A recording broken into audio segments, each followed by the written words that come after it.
In Palestine, Israeli defense forces carried out an incursion of a military reconnaissance brigade in the northern Gaza Strip.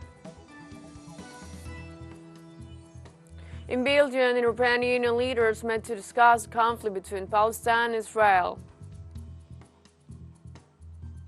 In China, the Shenzhou 17 mission was launched to the Tiangong space station with 3 astronauts on board.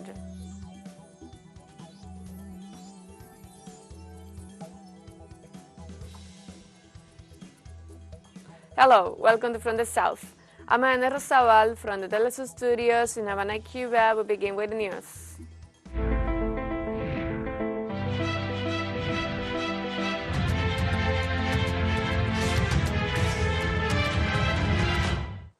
On Thursday morning, the Israeli Defense Forces carried out an incursion of a military reconnaissance brigade in the northern Gaza Strip. The incursion took place the day after Israeli Prime Minister Benjamin Netanyahu affirmed that his plan is to invade the Palestinian enclave. As reported by the Israeli forces through their official channels, it was a selective incursion by the Jihadi Brigade.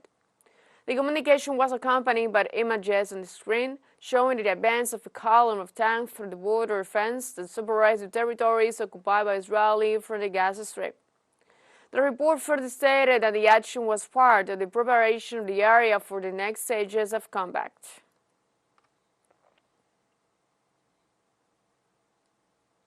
The UN Security Council has failed against the address Israeli-Hamas conflict in Gaza, rejecting rival United States and Russian resolutions. The U.S. resolution would have reaffirmed Israel's right to self-defense and urged respect for international law, especially protection of civilians, and called for humanitarian pauses to deliver desperately needed aid to Gaza. Wednesday's vote was 10-3 with 2 abstentions and wasn't adopted because both Russia and China cast vetoes. The Russian resolution would have called for an immediate humanitarian ceasefire and unequivocally condemned Hamas' October 7th attacks on Israel and indiscriminate attacks on civilians and civilian objects in Gaza.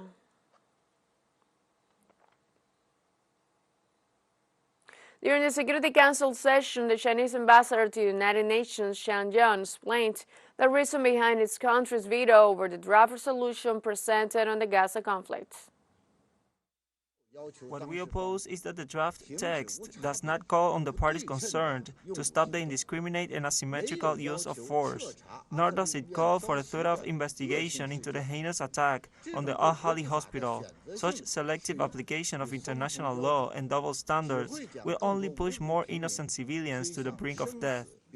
What we oppose is that the draft text attempts to establish a new narrative on the Palestinian-Israeli issue, ignoring the fact that the Palestinian territories have been occupied for a long time and evading the fundamental issue of independence, statehood for the Palestinian people.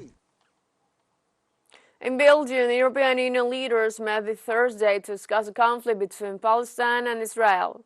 The summit will take place at the Council of the European Union building in Brussels and is expected to last for 2 days. The extraordinary meeting called by the European Council President Charles Michel comes after a week of uncoordinated, confusing and sometimes contradictory messages sent by the bloc's politicians both in personal and on social media. Humanitarian assistance, hostage releases, security risks, migratory movements, and engagement with regional actors to prevent an escalation of violence will be among the main issues on the agenda. The possibility of formally calling for a ceasefire will also be on the table.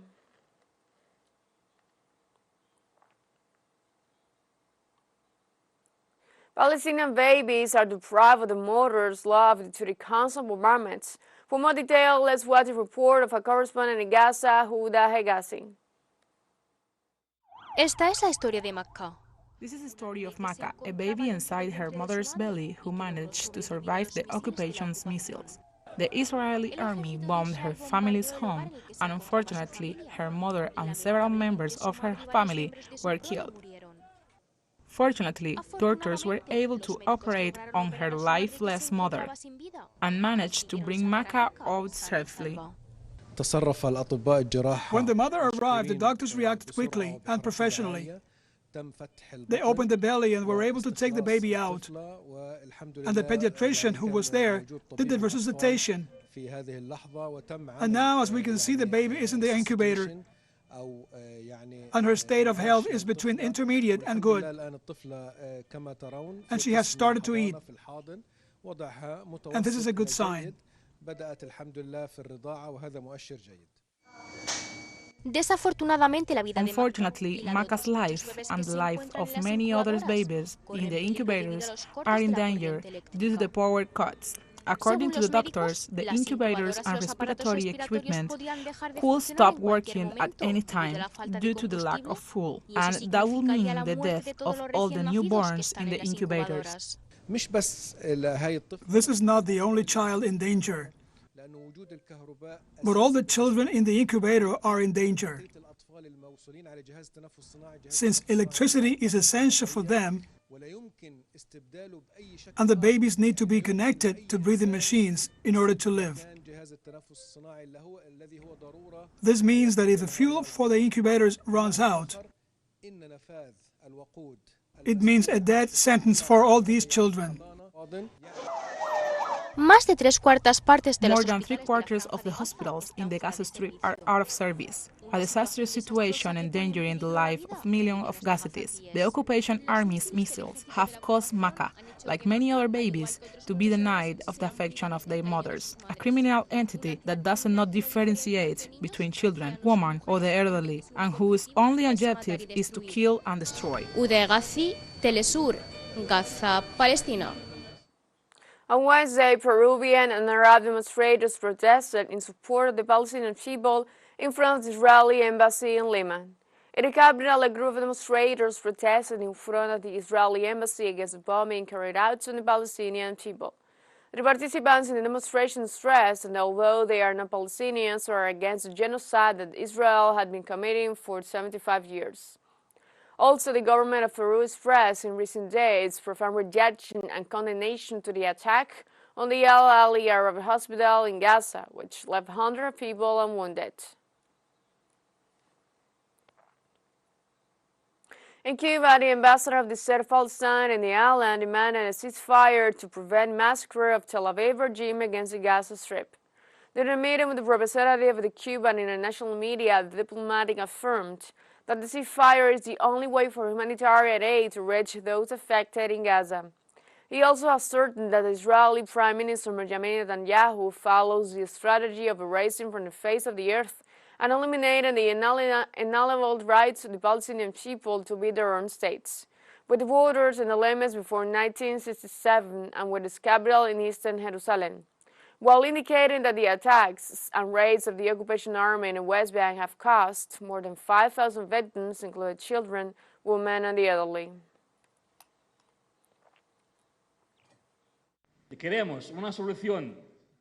We want a solution to the conflict according to the international law, a Palestinian state with its capital in East Jerusalem, and the return of the refugees.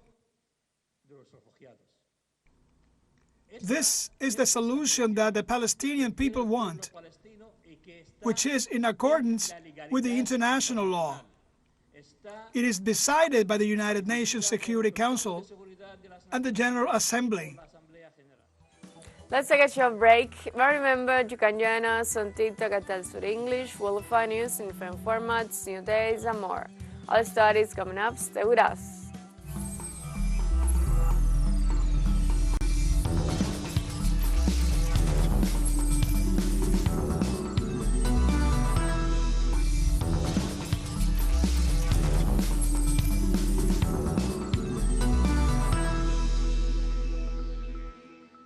Welcome back. In Brazil, President Luiz Inácio Lula da Silva denounced the action of the Israeli state against the Palestinian people as an act of genocide. The head of state condemned the Israeli war against Gaza Strip, while assuring that the conflict in Palestine has led to the murder of almost 2,000 children. The Brazilian president said that he cannot understand how a human being is capable of waging a war, knowing that the outcome will be death of innocents. At the same time, Lula da Silva assured that he will take the necessary measures so that the Brazilians who are trapped in the Gaza Strip return to the South American country.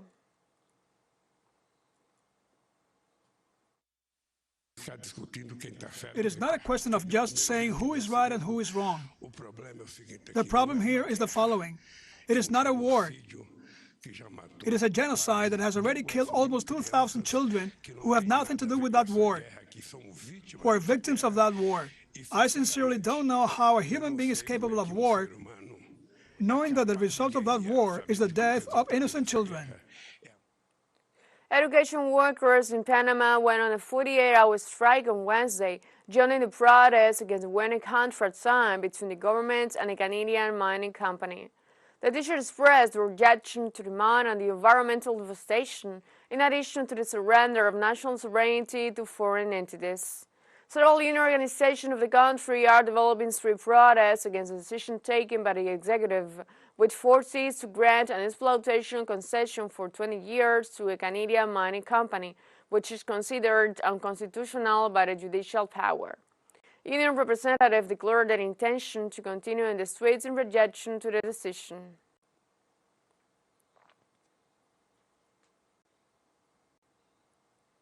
In Costa Rica, union organizations called for a march in defense of the social rule of law.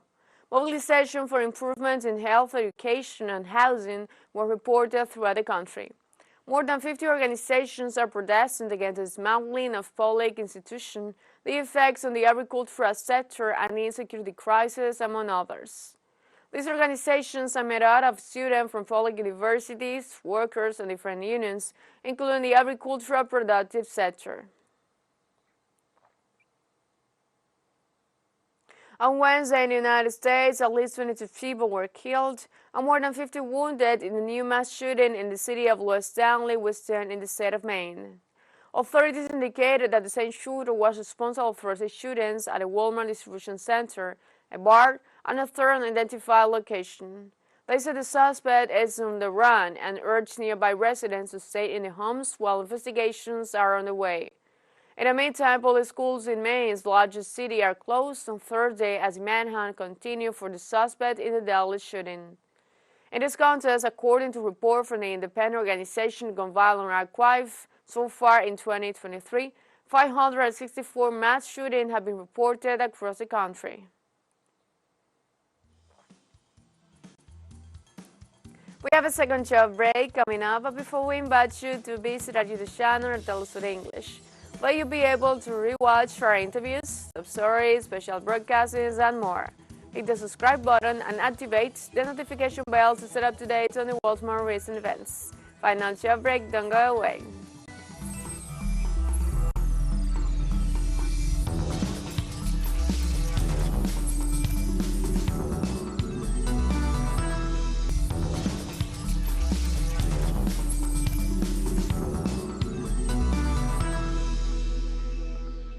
Welcome back.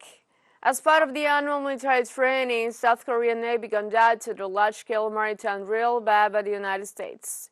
The Navy says that this year drills include live-fire exercises and aerial operations with use helicopters and patrol aircraft.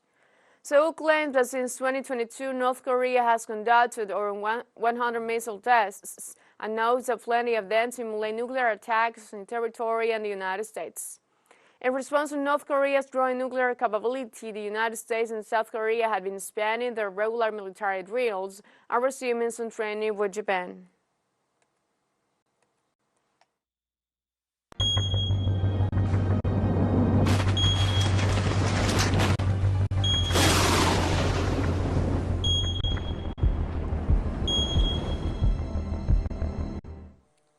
The President of Mexico, Andrés Manuel López Obrador, visited the city of Acapulco on Wednesday to verify the damages caused by the passage of Hurricane Otis. After his arrival to the port of Acapulco, the President held a private meeting with authorities of the state of Guerrero in order to evaluate the damage caused. Hours earlier, the President, together with the heads of the Secretaries of National Defense, Navy, and Security and Protection, crossed the Mexico-Acapulco Federal Highway on foot after the vehicle in which they were traveling got stuck in the landslide area. López Obrador assured that there is still not accurate information about the number of families affected or if there are any deaths.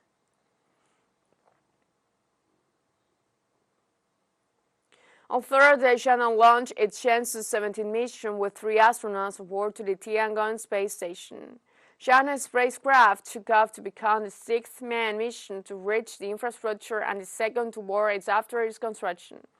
The mission will relieve the crew of the Shenzhou 16 who remain on the Chinese-flagged space station. Tiangong is, in conjunction with the International Space Station, a youth-led initiative, the only space programs of its kind in the world.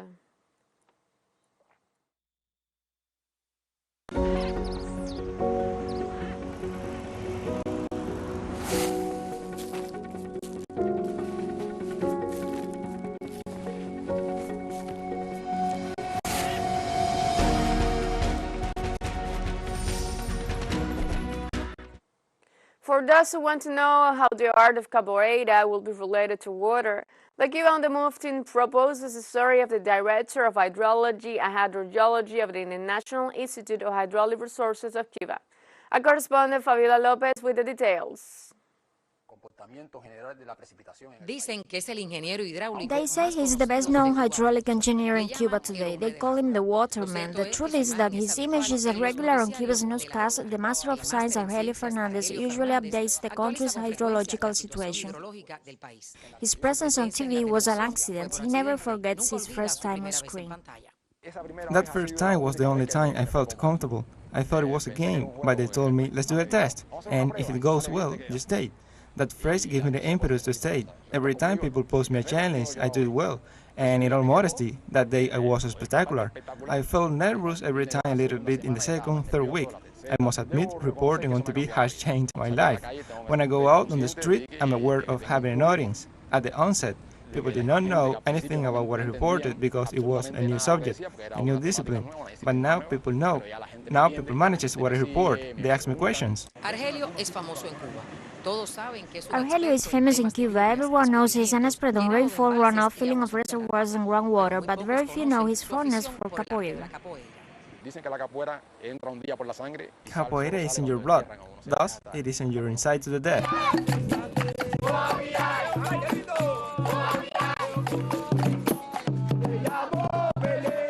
For capoeira, I didn't even sing in the shower. Practitioners of dance fighting have to sing, have to compose a song at some point. Capoeira's practitioners are not dancers but dance. They are not acrobats but do acrobatics. They are not martial artists but they fight. Loving dance fighting or capoeira is just so, a way of being, a life philosophy. Argelio siempre fue entusiasta de las artes marciales. Argelio has always been fond of martial arts and he did karate and taekwondo, but in the latest years he wanted to do something else closer to Cuban's idiosyncrasy, closer to the Afro-Cubans' typical joy, and he found so by the time he went to Brazil. There he was captivated by the sound of a betting boat that led him to a capoeira circle.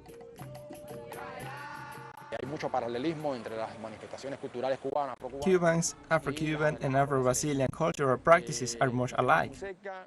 We are very close. Cubans are 100% rhythm. Cubans are 100% joy. Cubans are fighters. Cubans are warriors. And those features have to do with capoeira. He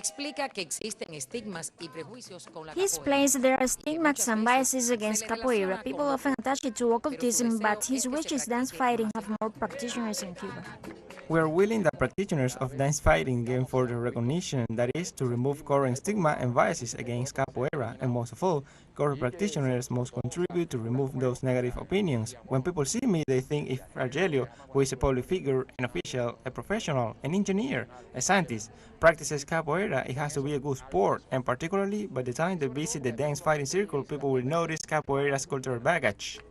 Argelio le gusta polemizar. Argelio likes debating. He warns race and racial biases should be further discussed. In a certain way, I'm far from the stereotype of the black criminal, the black dancer, the folklore black. I'm far from the current stereotype of practitioners of dance fighting existing in half the world, which is the black man with dreadlocks and no shirt. I'm far from all stereotypes. So, many people sometimes say, you speak very good. And no, I speak as good as many people, but as I am black, I am more noticeable. I say I'm proud of being black. I mean, I've been practicing a black martial art for 16 years. I've been practicing a black religion for 25 years. And I've been black for 51 years. Hence, the subject of race captivates me along everything it comprises. El máster en ciencias. Adelante. Argelio is an engineer, a television presenter, a practitioner of dance fighting, and a religious man who practices the Oshaifa cult but reinvents himself every day. He says he enjoys having plenty of projects, among them inserting the Tijuana Aqueduct in the world network of water museums and contributing to the spread of dance fighting or capoeira in Cuba. Fabiola López, TeleSUR, La Habana. And we have come to the end of this brief. But before saying goodbye, we want to thank our Caribbean audience, especially the audience of Trinidad and Tobago. We are pleased to share our newscasts and contribute to provide an alternative news source of the latest world events and tell you stories of the people of the South and break the hegemony media dominance. You can find this and many other studies on our website at TeleSUREnglish.net. And join us on social networks, Facebook, X, Instagram, Telegram, and TikTok. For TeleSUR English, I'm Ana Rosabal. Thank you for watching.